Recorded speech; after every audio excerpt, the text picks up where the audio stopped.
Welcome to PD TV. AP cabinet సమావేశం తాజాగా ఎలాంటి ముఖ్యమైనటువంటి నిర్ణయాలు తీసుకోకుండానే ముగించడం జరిగింది. ఫ్రీ బస్సు ప్రయాణం, అన్నా క్యాంటీన్లకు సంబంధించి లేదా సూపర్ 6 పథకాలకు సంబంధించి నిర్ణయాలు తీసుకోబోతున్నారంటూ పెద్ద ఎత్తున గతంలో ప్రచారం అయితే జరిగింది. కానీ ఈ సమావేశంలో ఎందుకని సంక్షేమ పథకాల గురించి నిర్ణయాలు తీసుకోలేదు అనేటువంటి విషయాల గురించి పూర్తిగా వివరించడానికి మనతో పాటు సందీప్ గారు ఉన్నారు. సార్, సూపర్ 6 పథకాల గురించే ఈ క్యాబినెట్లో నిర్ణయం తీసుకోబోతున్నారు, ఏదో ఒక సంక్షేమ పథకానికి సంబంధించి ప్రకటన రాబోతుందంటూ క్యాబినెట్ సమావేశం ముందు ప్రచారం అయితే జరిగింది. ఎందుకని ఎటువంటి నిర్ణయాలు తీసుకోలేదు సంక్షేమ పథకాల గురించి అంటే ఏమంటారు? ఫస్ట్ థింగ్ ఏంటంటే, ఇప్పుడు సంక్షేమ పథకాల్లో ఈ సూపర్ 6 అంశాలను కనుక ప్రభుత్వం కదిపితే ఇమీడియట్గా అమలు చేయాలి.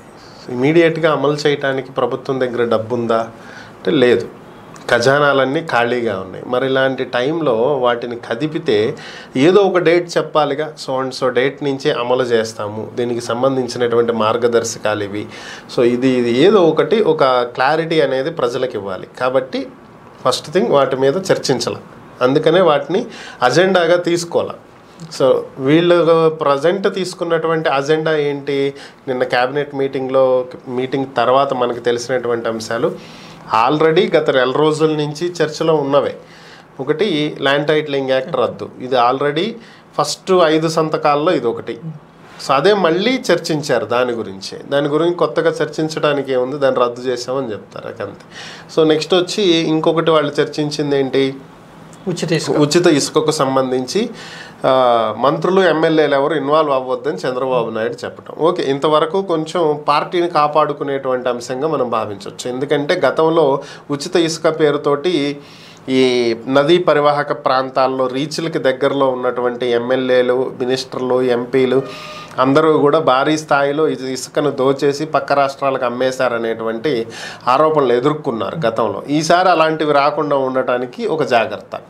తర్వాత తీసుకున్నటువంటి నిర్ణయాలలో రైతులకు సంబంధించి పంటల బీమా, ఇది కొంచెం చెప్పుకోదగ్గ అంశం. ఎందుకంటే ఇప్పుడు పంటలు వేసే టైం కాబట్టి ఆల్రెడీ డెల్టాకి నీళ్లు రిలీజ్ చేయాల్సినటువంటి టైం. ఇప్పుడే నదులు నిండుతున్నాయి, ఆల్మట్టి ఫుల్ అయింది. నారాయణపూర్కి గేట్లు అయితే వాటర్ రిలీజ్ చేశారు. మోస్ట్లీ ఈరోజు ఈవినింగ్కి నారాయణపూర్ నిండితే నెక్స్ట్ జూరాల నుంచి శ్రీశైలంకి ఒక 2 డేస్లో వాటర్ అయితే వస్తాయి. శ్రీశైలం నిండితే కానీ నాగార్జున సాగర్కి రావు, నాగార్జున సాగర్ నిండితే కానీ అక్కడి నుంచి మనకి కింద పులిచింతల తర్వాత మనకు వస్తాయి. ఇంకా కొంచెం టైం పట్టేది, ఒక 1 వీక్ వేసుకోండి పూర్తిగా నీరు అందాలి అంటే. అప్పటిదాకా పైనుంచి వరద ఉధృతి అలాగే కొనసాగాలి. పంటలు వచ్చేటువంటి వేసేటువంటి టైం కాబట్టి పంటల బీమాకి సంబంధించి చర్చ జరిగింది. ఇది ప్రభుత్వమే బీమా పే చేయాలా, రైతులు పే చేసే విధంగా నిర్ణయాలు తీసుకోవాలని. గత ప్రభుత్వం మేమే పే చేస్తాము, రైతులు రూపాయి కట్టొద్దు అని చెప్పి ఫైనల్గా ప్రభుత్వం కూడా కట్టల, చివరికి అటు కాకుండా ఇటు కాకుండా పోయింది. ఈసారైనా సరే కట్టేటువంటి బీమా ఏమి భారీ రేట్లు ఏమి ఉండవు, ప్రభుత్వం నుంచి ఏర్పాటు చేసేది కాబట్టి బీమా చాలా తక్కువగానే ఉంటుంది, మినిమం ప్రీమియమే ఉంటుంది. కాబట్టి అది ఏ పంటకి కట్టుకోవాలి, ఏ పంటకి కట్టుకోవద్దు అనేది రైతులకి చాయిస్ వదిలేసేస్తే కొంచెం బెటర్గా ఉంటుంది. దాని మీద విధి విధానాలు రావాల్సి ఉంది, అది వేరు. నెక్స్ట్, రైతులకి గతంలో సేకరించిన ధాన్యానికి డబ్బులు బకాయిలు ఉన్నాయన్నారు, దానికి సంబంధించినటువంటి బకాయిలు చెల్లించేటువంటి నిర్ణయాలు అన్నారు. ఇక పౌర సరఫరాల శాఖకి 3200 కోట్ల రూపాయలు అప్పు తీసుకురావటానికి అన్నారు. అంటే ఇప్పుడు నిన్న చంద్రబాబు ఢిల్లీ వెళ్ళాలి కాబట్టి ఢిల్లీలో వేటికి సంబంధించి డబ్బులు తెచ్చుకోవాలి, వేటికి సంబంధించి నిధులు అడగాలి. ఎఫ్ఆర్బిఎం లిమిట్స్ పెంచితే తప్ప అప్పులు దేని పరిస్థితుల్లో ఉన్నారు.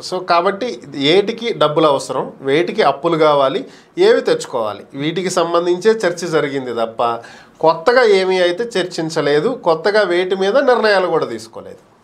మొత్తంగా 5200 కోట్ల కొత్త అప్పు గురించి మీరేమంటారు? అంటే వైసీపీ పార్టీ అప్పులు చేసినప్పుడు మీరే ఎక్కువగా అప్పులు చేస్తున్నారంటూ తెలుగుదేశం పార్టీ అప్పట్లో విమర్శించింది. ఇప్పుడు వీళ్ళు కూడా కొత్తగా అదే చేస్తున్నారు, సంపద సృష్టించేది ఏమీ లేదంటూ వైసీపీ పార్టీ ఇప్పుడు విమర్శిస్తుంది. ఇప్పుడు ఏ ప్రభుత్వం అయినా సరే, ఈవెన్ కేంద్రంలో ఉన్నటువంటి బీజేపీ అప్పు చేయట్లేదా? దేశంలో ఉన్న ప్రతి పౌరుడి నెత్తి మీద భారీ స్థాయిలో అప్పులు పెట్టింది బీజేపీ ప్రభుత్వం. ఏ ప్రభుత్వం అయినా సరే అప్పులు చెయ్యకుండా ప్రభుత్వం నడిచేటువంటి పరిస్థితుల్లో లేదు. తెలంగాణ 2014 సమయంలో మిగులు బడ్జెట్లో ఉంది, అంటే వాళ్ళకి కావలసిన దానికంటే ఎక్కువ ఆదాయం ఉంది. మరి అలాంటి తెలంగాణ ఈరోజు అప్పుల్లో ఉంది. ఎందుకని? ఏమైనా ఆదాయం పడిపోయిందా అంటే ఆదాయం ఏం పడిపోలేదు, వీళ్ళు చెయ్యాల్సినవి అతిగా చేశారు. దాని ప్రభావమే ఇది. ఏదైనా అన్నీ ఉచితంగా ఇస్తామంటే ఏమవుతుంది, అవన్నీ ప్రజలు నెత్తినే భారం పెట్టాలి మళ్ళీ తిరిగి. సో అవి ప్రజలకే పడిద్ది, మళ్ళీ ఇలాగే అప్పులు పాలవ్వాలి. ఇది ఒకటి. గత ప్రభుత్వంలో అప్పులు చేశారా అంటూ చేసినటువంటి అప్పులను ఎక్కడికి తీసుకెళ్లారు? జగన్ ఏమన్నా జేబులో వేసుకున్నాడా, లేకపోతే అప్పుడు క్యాబినెట్ మంత్రులు ఏమన్నా జేబులో వేసుకున్నారా? లేదు కదా, ప్రజలకే సంక్షేమ పథకాల రూపంలో పంచిపెట్టారు. అది వివిధ రకాలైనటువంటి సంక్షేమ పథకాలు, దేశంలోనే ఏ రాష్ట్రం అమలు చేయనటువంటి సంక్షేమ పథకాలని గత ప్రభుత్వం అమలు చేసింది. సంక్షేమ పథకాల పేరుతోటి ప్రతి ఏటా వీళ్ళకి వాళ్ళకి అని లేకుండా 10,000, 15,000, 25,000 ఇష్టం వచ్చినట్లుగా అంటే ఎవరిష్టం వచ్చినట్టు వాళ్ళు ఇచ్చారని కాదు, ఇక్కడ భారీ స్థాయిలో సంక్షేమ పథకాలని నిర్వహించారు. కానీ దాంతోపాటు ప్యారలర్గా ఇన్ఫ్రాస్ట్రక్చర్ డెవలప్మెంట్ అలాగే ఎంప్లాయ్మెంట్ వీటిని పక్కన పెట్టేశారు. అవి కూడా చేసి ఉంటే బాగుండేది. అండ్ ఇప్పుడు కొత్తగా ప్రభుత్వం వచ్చింది, మేము సంక్షేమ పథకాలు ఇస్తామన్నారు. ఎలా ఇస్తారు అంటే మేము సంపద సృష్టించి ఇస్తామన్నారు. సో ఇప్పుడు దాన్నే వైసీపీ క్వశ్చన్ చేస్తుంది. సో ఇక్కడ వైసీపీ క్వశ్చన్ చేసే ముందు ఒకటి ఆలోచించాల్సింది ఏంటంటే, కొత్తగా ప్రభుత్వం ఏర్పడి ఎన్నాళ్ళు అవుతుంది? 4 రోజులు. సరే 35-40 రోజులు వేసుకుందాం. పోనీ 40 రోజుల్లో ఏ సంపద సృష్టి వస్తుంది? దేని నుంచి తీసుకొచ్చి రాష్ట్రానికి ఆదాయం తీసుకొచ్చి చూపిస్తారు? మనం జనరల్గా ఆలోచిద్దాం. ఒక ప్రభుత్వం తీసుకున్నటువంటి నిర్ణయాలను ఆ తర్వాత వచ్చేటువంటి ప్రభుత్వం కూడా కొనసాగిస్తే రాష్ట్రం అభివృద్ధి దిశలో ముందుకెళ్తుంది. 2014 నుంచి 19 వరకు ఉన్నటువంటి ప్రభుత్వ నిర్ణయాలలో 2019 నుంచి 2024 వరకు ఎన్ని అమలైనవి? చాలా తక్కువ. సో మరి కంటిన్యూషన్ లేనప్పుడు ఆదాయం ఎక్కడి నుంచి వస్తుంది? ఎక్కడి నుంచి సంపద సృష్టిస్తారు? మనం ఏదైనా ఒక కొత్త జాబ్లో జాయిన్ అయితే జీతం తీసుకుంటానికి 4 రోజులు పడుతుంది. జాబ్లో జాయిన్ అయిన 2వ రోజే డబ్బులు రావు కదా. సో అప్పటి వరకు నడవాలి కదా ఇల్లు, దానికే అప్పు చేస్తాం. ఈ 4 రోజులు ఇల్లు గడిచిన తర్వాత జీతం వచ్చాక అప్పులు తీరుస్తాం. సో అలాగే ఇప్పుడు ప్రభుత్వం వచ్చిన 40 రోజులకే మీరు సంపద సృష్టించలేదు అంటే చంద్రబాబు ఏమన్నా అల్లాడిన అద్భుత దీపాన్ని సంకలో పెట్టుకు తిరుగుతున్నాడా? తీసి రుద్దంగానే భూతం వచ్చి ఏం కావాలో చెప్పండి ఏపీకి అని అడగటానికి అవ్వదు కదా. సంపద అనేది సృష్టించబడాలి, దానికి టైం పడుతుంది. సో దానికి ఏం చేయాలనేటువంటి ప్రతిపాదనలు ఆల్రెడీ చేస్తున్నారు. మచిలీపట్నం పోర్ట్ డెవలప్మెంట్ మీద దృష్టి పెట్టారు. దాంతోపాటుగా మచిలీపట్నంలోనే బీపీసీఎల్ రిఫైనరీ గురించి చర్చలు జరుపుతున్నారు. ఆల్రెడీ శాంక్షన్ అయింది. 3,000 ఎకరాలు కావాలని వాళ్ళు అడిగారు. దానికి ల్యాండ్ ప్రొక్యూర్మెంట్ జరుగుతుంది. 60,000 కోట్ల రూపాయల పెట్టుబడి వస్తుంది. నేరుగా 25,000 మందికి ఉపాధి కల్పిస్తున్నారు. ఇక్కడ ఆ కంపెనీ నుంచి వచ్చే ట్యాక్స్లన్నీ ఏపీ గవర్నమెంట్కే కదా. నిన్న సజ్జన్ జిందాల్తో డిస్కషన్ జరిగింది.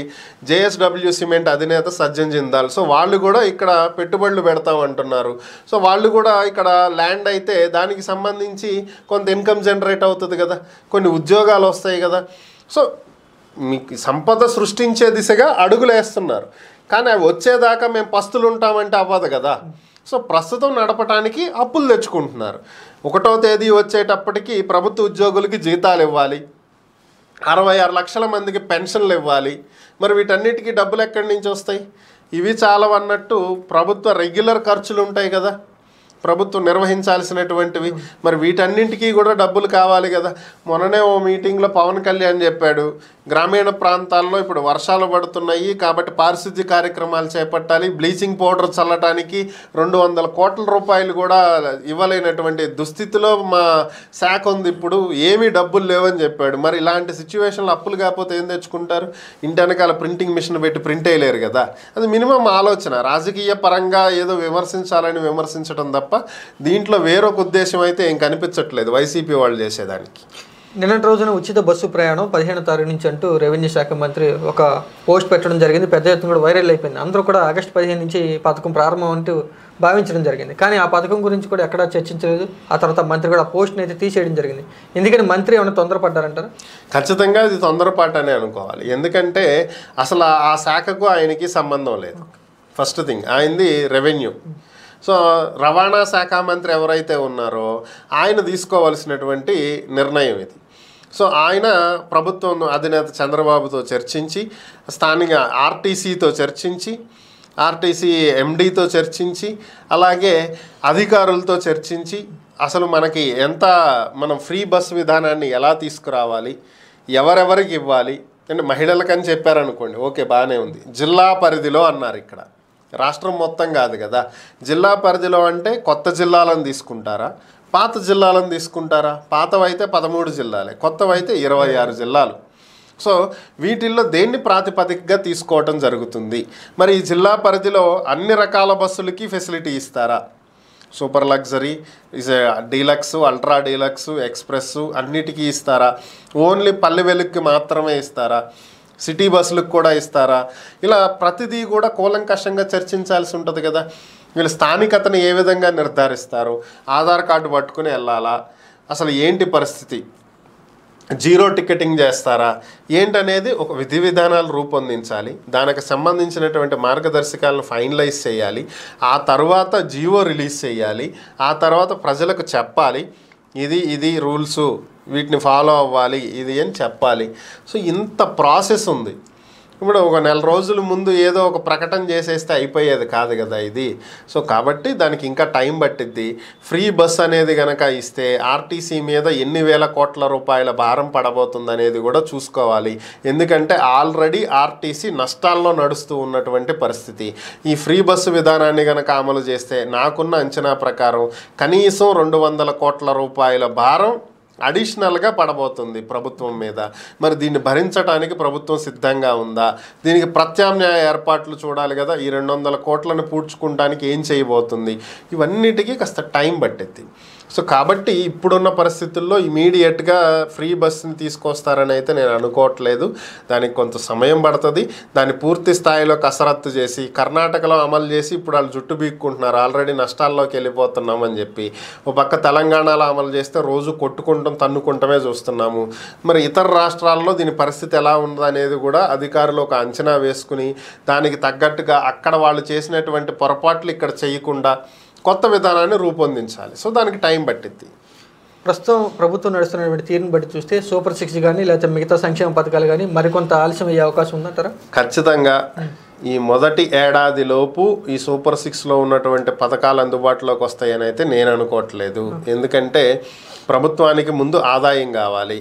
తర్వాత ప్రభుత్వ main agenda 1 Polavaram, 2 Amaravati. So వీటి నిర్మాణానికి భారీ స్థాయిలో నిధులు అవసరం అవుతాయి. కాబట్టి వీటన్నింటినీ బ్యాలెన్స్ చేసుకుంటూ పోవాలి.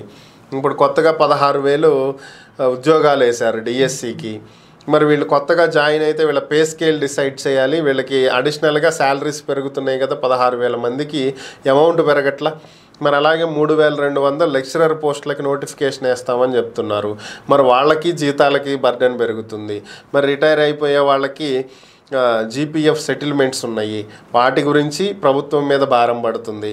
సో ఇవన్నీ చూసుకోవాలి. ఆల్రెడీ అన్నా క్యాంటీన్లని ఆగస్టు 15 లోపు 183 ప్రాంతాల్లో మొదటి విడతగా అన్నా క్యాంటీన్లు సిద్ధం చేస్తామన్నారు. గతంలో అన్నా క్యాంటీన్లకి అక్షయ పాత్ర ఫౌండేషన్ అనేది టేక్ ఓవర్ చేసి వాటిని రన్ చేసింది.